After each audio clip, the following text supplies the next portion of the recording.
কিছু কিছু আলেমরা বলেন মিলাদুন নবী কিছু না,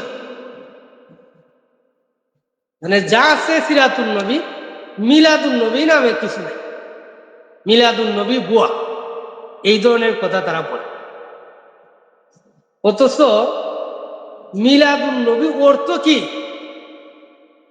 এই জিনিসটা যখন জিজ্ঞাসা করা হবে তখন বলবে নবীজির জন্য। মিলাদুন নবী বুয়া, মিলাদুন নবী কোনো জিনিস না, কিছু না, তার অর্থ কি দাঁড়ায় যে নবীজির জন্ম হয় নাই। জন্মকে তারা মানে, আসলে জন্মকে তো সবাই মানে, কিন্তু জন্মকে যে অস্বীকার করতেছে বুঝতেই পারতেছে এটা কোন ধরনের কোন পর্যায়ের অজ্ঞতা।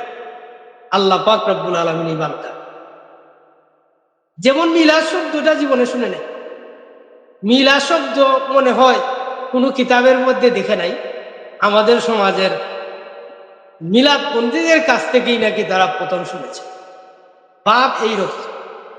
অথচ যে কিতাবটা সারা বিশ্বে পড়ানো হয়, ইমাম তিরমিজি রহমতুল্লাহ আলাইহি জামে তিরমিজিতে লিখেছেন, এর মধ্যে অনেক পর্ব অনেক অধ্যায় স্থাপন করেছে।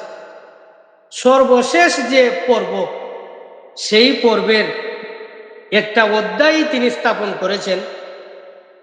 সেই পর্বটা হলো, তিনি নাম দিয়েছেন, সেই কিতাবের সর্বশেষ পর্বের নাম হলো আবওয়াবুল মানাকিব আন রাসূলিল্লাহি সাল্লাল্লাহু আলাইহি ওয়াসাল্লাম। অধ্যায় দিয়েছেন বাবু মা জা ফি মিলাদিন নবী সাল্লাল্লাহু আলাইহি ওয়াসাল্লাম। মিলাদিন নবী, ফি মিলাদিন, তার মানে মিলাদুন নবী শব্দটা জামে তিরমিজির মধ্যে আছে, এটা কোনো অপরিচিত শব্দ। 1000 বছর আগে ইমাম তিরমিজি রহমতুল্লাহ আলাইহি সেটা লিখে গেছে। আমরা সেই তিরমিজি পড়েই আলিম হয়েছে, সেই তিরমিজি কিতাব আমরাই পড়াই, কিন্তু এই কিতাবের মধ্যে যে মিলাদ শব্দ আছে, মিলাদ শুনলে আমাদের যে অবস্থা হয়, মনে হয় যে মিলাদ শব্দ কোনো কিতাবের মধ্যে নাই, সেটা মানে নতুন আবিষ্কৃত একটা শব্দ।